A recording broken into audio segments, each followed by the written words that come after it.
My name is David, I'm 62 years old, and I'm a construction engineer with 30 years of experience. What I'm about to tell you changed my life forever, but at first, everything seemed perfect. Valentine and I got married 28 years ago. She was always an ambitious woman, and when she opened her own real estate agency 5 years ago, I was proud of her. But what I discovered later turned everything upside down. The first suspicions appeared a year ago. Not because she changed her appearance. No, everything was much more cunning. Valentine suddenly started talking about new investment opportunities and exclusive projects for seniors. Her income increased several times, but when I, as an engineer, asked about specific construction projects, she evaded answers. "It's confidential information, honey," she would say, smiling with that smile I once loved so much. The first warning bell rang when an elderly couple came to our house, Mr. and Mrs. Johnson. They were looking for Valentine, saying she had sold them an apartment in the elite Golden Sunset complex, but construction had never started. Valentine wasn't home and I invited them for coffee. What I heard froze my blood. They had given their life savings, $180,000, for a 3-bedroom apartment in a senior living building that was supposed to be built at an address where, as I knew for certain, building permits had never been issued. But this was just the beginning. The next 3 months I methodically gathered information. As an engineer, I had access to all the city's construction documents. And what I found was shocking in its cynicism. Valentine, together with a developer named Robert Chen, a 59-year-old man I had never seen, was selling non-existent apartments in at least 7 elite complexes. The most painful part was learning about their relationship. They weren't just business partners. In the hotel registration archives, I found their joint bookings. The oldest record dated back 2 years. 2 years of betrayal. 2 years of deception. 2 years of destroying elderly people's lives for money and pleasure. But the most horrifying thing was what I found on her computer. A list of 47 names of seniors who had each paid between $120,000 and $300,000. The total amount exceeded $9 million. These people had sold their homes, spent their retirement savings, taken out loans, all for the dream of a dignified old age in an elite senior living facility. The documents showed a level of cynicism that was hard to imagine. Valentine and Robert specifically targeted lonely seniors, those who had recently lost a partner. They organized presentations with tea and pastries, showed beautiful 3D models, talked about pools, spa centers, 24/7 medical care. But the biggest shock awaited me when I found recordings of their planning meetings. Valentine recorded psychological pressure strategies, create a sense of time limitation, emphasize that few spots remain, use fear of loneliness. In one of the recordings she wrote, "Mrs. Williams sold her deceased husband's house for $280,000. We can offer her a penthouse for $295,000. She won't be able to check the documents, she has early-stage dementia." Reading this, I realized, the woman I had lived with for 28 years had disappeared. In her place was a greedy predator who used society's most vulnerable people. That's when I made the decision that changed everything. I didn't make a scene. I didn't demand explanations. Instead, I began to act systematically like a real engineer. First, I copied all documents from her computer and office. Then I found contacts for all 47 deceived seniors and met with each one personally. This took 2 months, but I gathered detailed testimonies and documents. The next step was creating a detailed dossier on Robert Chen. It turned out this was his third scheme. Previously, he had worked in 2 other states under different names. And then came the day of reckoning. On Monday morning, I simultaneously filed complaints with the state prosecutor's office, the Real Estate Commission, license revocation, the Tax Service, income concealment, the Fraud Department, and 5 major local media outlets. But the strongest blow was organizing a group of 47 deceived seniors for a collective civil lawsuit. I found them the best lawyer in the city who specializes in fraud cases. On Wednesday, Valentine was called for questioning. On Thursday, her realtor license was temporarily frozen. On Friday, a major newspaper published an article titled, "How a Developer and Realtor Stole Millions from Seniors." But the most terrible moment came on Saturday morning. Valentine returned home after questioning, pale as a ghost. She saw me in the kitchen with a cup of coffee and said, "David, I can explain everything." I looked at her and said only, "Valentine, I filed for divorce yesterday. The documents are already with your lawyer." And yes, it was me who turned everything over to law enforcement. I'll never forget the expression on her face. First shock, then anger, then despair. "You ruined my life," she screamed. "No," I replied calmly. "You ruined the lives of 47 seniors. I just made sure there would be punishment for it. The following months were like a nightmare. Chen tried to flee to Mexico but was arrested at the airport. Valentine attempted to transfer all assets to offshore accounts, but investigators froze all property. The trial lasted a year. Valentine was sentenced to 8 years in prison for large-scale fraud. Chen received 12 years. The civil lawsuit required them to compensate $14 million to the deceived seniors. Our house, cars, all property went to auction. From our joint savings, I gave every penny to compensation. I was left only with a small engineer's pension. The divorce was finalized quickly. Valentine didn't object, understanding she had lost completely. The hardest part was explaining to our children what had happened. They couldn't believe that the mother they had known all their lives was capable of such things. Now 2 years have passed. Valentine is still in prison. Sometimes I receive letters from the seniors she deceived. They thank me for justice, but I don't feel satisfaction from revenge. I just realized one thing.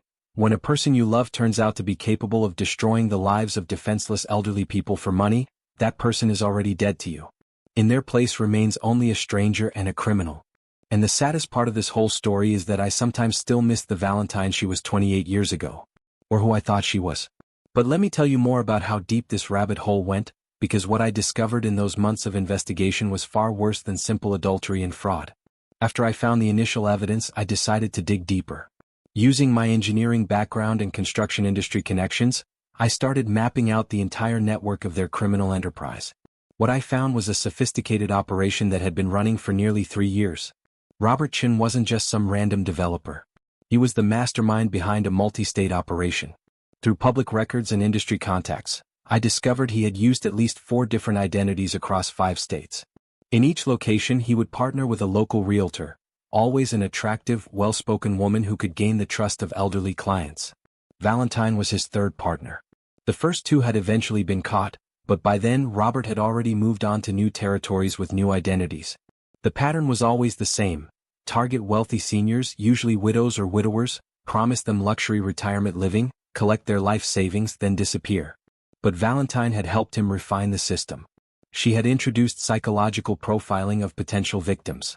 They maintained detailed files on each target, noting their health conditions, family relationships, financial assets, and emotional vulnerabilities. I found spreadsheets on her computer that treated human beings like commodity investments.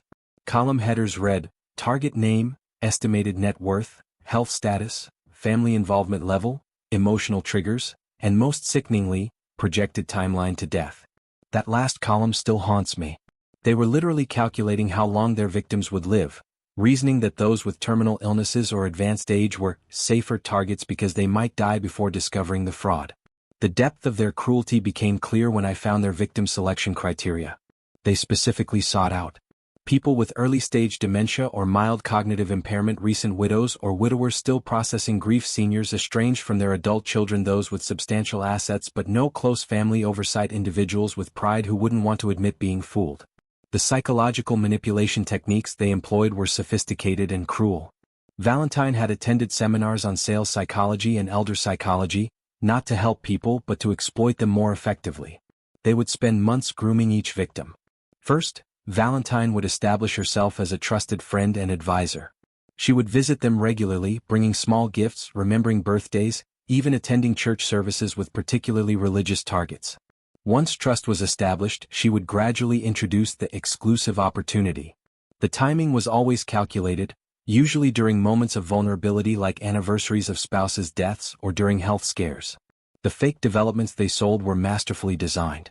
Robert had hired legitimate architects to create detailed plans and 3D renderings.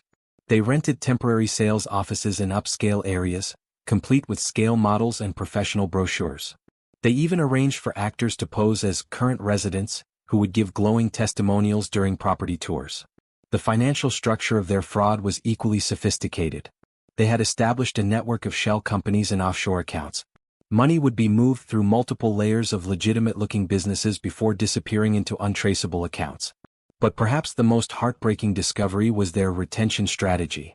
When victims started asking questions or demanding progress updates, Valentine and Robert had developed elaborate stalling tactics. They would create fake construction delays, blame permit issues, even hire crews to do minimal groundwork at empty lots to create the illusion of progress. They had binders full of official-looking letters from fictitious city planning departments and construction companies.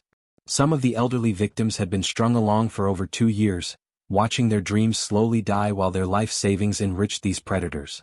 The emotional toll on the victims was devastating. I interviewed Mrs. Eleanor Patterson, an 83-year-old widow who had sold her family home of 40 years to buy into their Sunset Manor project. She had been so excited about the community garden and book club that would be part of her new home. When she realized she had been defrauded, she suffered a minor stroke from the stress. Her daughter flew in from across the country, and seeing her mother's devastation, both financial and emotional, was heartbreaking. Mrs. Patterson kept apologizing, saying she felt stupid for believing them. That's when my mission became clear. This wasn't just about punishing Valentine and Robert. It was about giving these seniors back their dignity and showing them that they weren't stupid. They were victims of sophisticated criminals who had studied exactly how to exploit them. The investigation phase took enormous emotional strength. Every day, I went to sleep next to a woman I was building a case against. Valentine would come home and talk about her day, mentioning clients by name, clients I now knew were victims being defrauded. The hardest part was maintaining normalcy while gathering evidence. I had to continue being a loving husband while documenting her crimes. There were nights when she would curl up next to me, and I would think about Mrs. Patterson or Mr. Rodriguez, who had mortgaged his paid-off home to buy into their scam. I began to understand how undercover police officers must feel.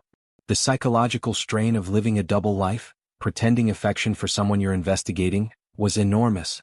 During those months, I lost 30 pounds and developed insomnia. Our adult children noticed I seemed stressed, but I couldn't tell them what I was discovering about their mother. I made excuses about work pressure and health concerns. The evidence I gathered was extensive. I had complete financial records showing money flow from victims to shell companies. Audio recordings of sales presentations filled with false promises. Email correspondence between Valentine and Robert discussing victim selection. Architectural plans for developments that would never be built. Bank records showing personal purchases made with victim funds. Psychological profiles of victims with notes on manipulation strategies. But the smoking gun was a video recording I found on Valentine's laptop. It was a training session where she taught Robert's new realtor recruits how to handle difficult seniors and overcome family member objections. In the video, she demonstrated role-playing scenarios, showing how to isolate elderly clients from their adult children and how to create urgency to prevent victims from seeking outside advice. She even joked about working the widow angle and playing the sympathy card. Watching the woman I had loved for decades casually discuss manipulating vulnerable seniors was the moment I knew our marriage was truly over. This wasn't a mistake or a momentary lapse in judgment. This was who she had become. The legal strategy one developed was comprehensive. Rather than just seeking criminal prosecution, I wanted to ensure the victims could recover as much money as possible. This required coordinating criminal and civil actions across multiple jurisdictions. I worked with the victim's attorney to file lawsuits not just against Valentine and Robert, but against their shell companies, the banks that had processed fraudulent transactions, and even the architects who had created fake development plans. The media strategy was equally important. I provided exclusive information to investigative journalists, ensuring the story would receive widespread coverage. This served multiple purposes. It warned other potential victims, it put public pressure on prosecutors to pursue serious charges, and it helped locate additional victims who might not have realized they'd been defrauded. The day I executed my plan was carefully orchestrated. I had spent weeks ensuring all evidence was properly backed up and secured. I had already moved our legitimate assets to protect what little remained for the victims' compensation fund. That Monday morning, I delivered evidence packages simultaneously to the State Attorney General's Office, the Real Estate Commission, the Securities and Exchange Commission for the investment fraud aspects, the Consumer Protection Agency, the Senior Protection Unit, 3 major newspapers, 2 television news stations. I also hand-delivered a detailed letter to each of the 47 identified victims, explaining what had happened and providing them with contact information for the attorney I had retained for their collective lawsuit. The response was immediate and overwhelming. By Tuesday afternoon, Valentine's real estate license was suspended. By Wednesday, Robert Chen was in custody. By Thursday, all their known bank accounts were frozen. But the most satisfying moment came on Friday evening. Valentine came home in tears, having spent the day with lawyers and investigators. She sat at our kitchen table, the same table where we had shared thousands of meals over 28 years, and finally told me the truth. Not because she felt guilty but because she knew she was caught. She tried to justify her actions, claiming she and Robert had initially planned to build real developments but had run into financial difficulties.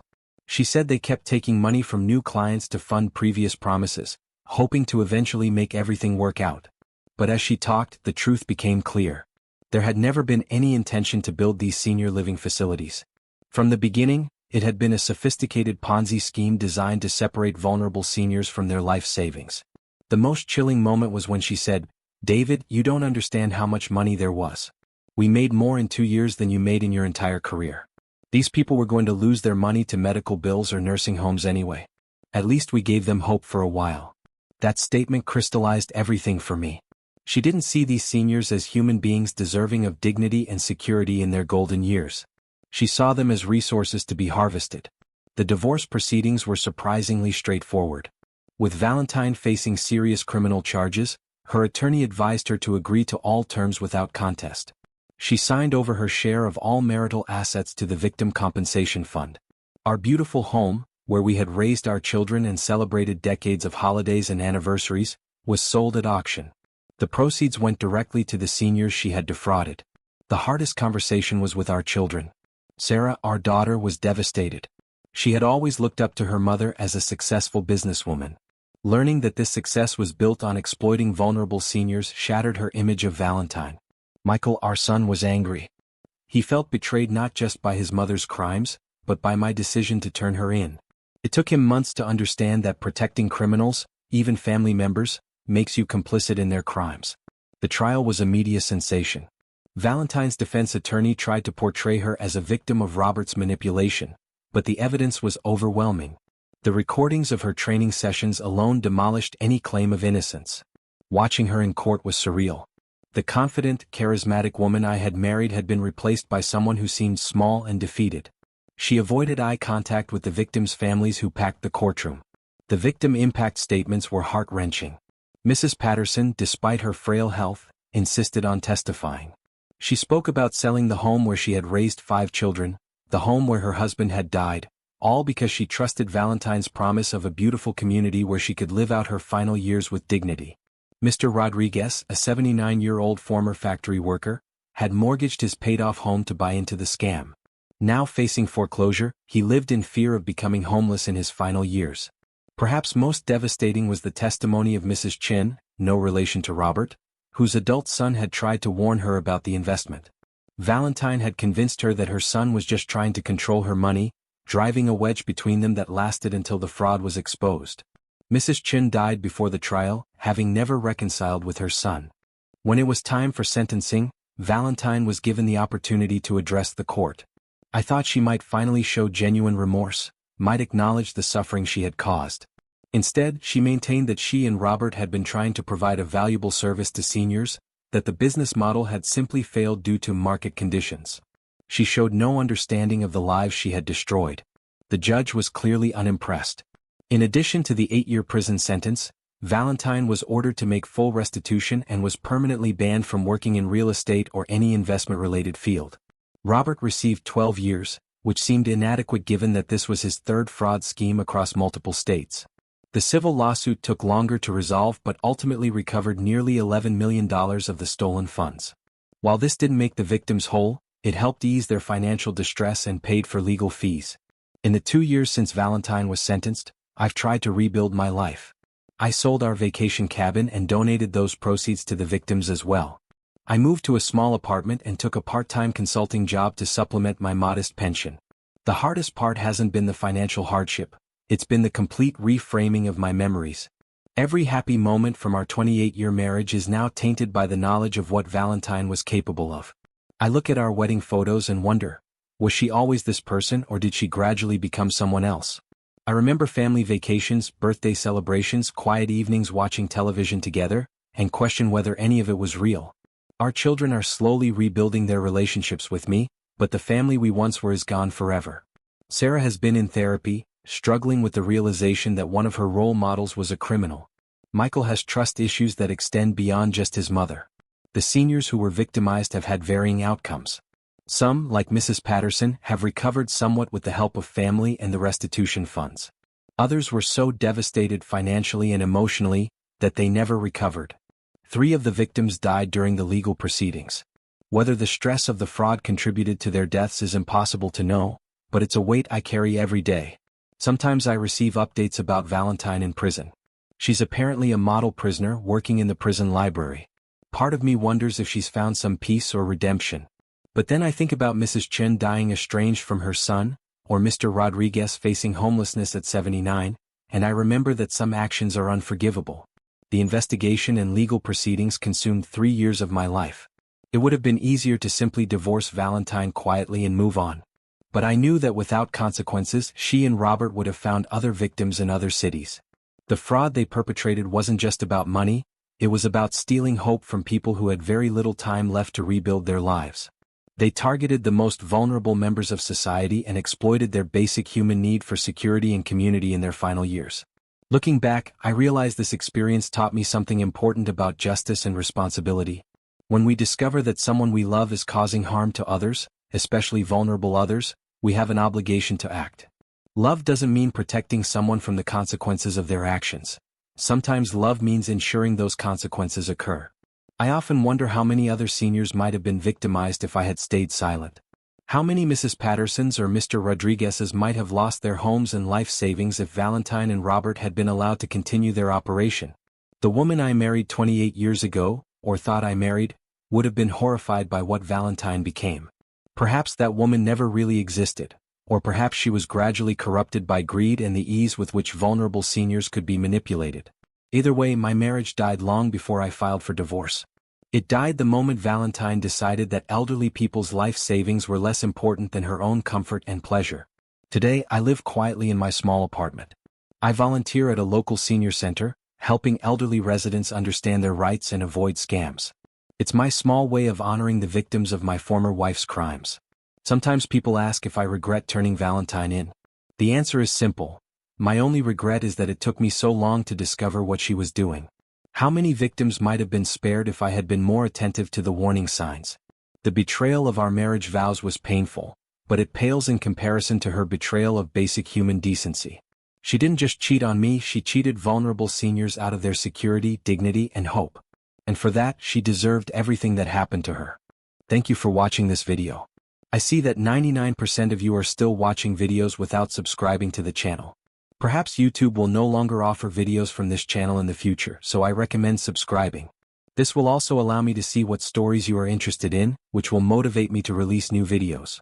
Also, keep writing in the comments what stories you would like to hear. I try to read all the comments and choose topics for videos that appeal to the maximum number of subscribers. Now you have a playlist on your screen where you can find more stories that were released before you found this channel. You can also go to the channel and watch them there.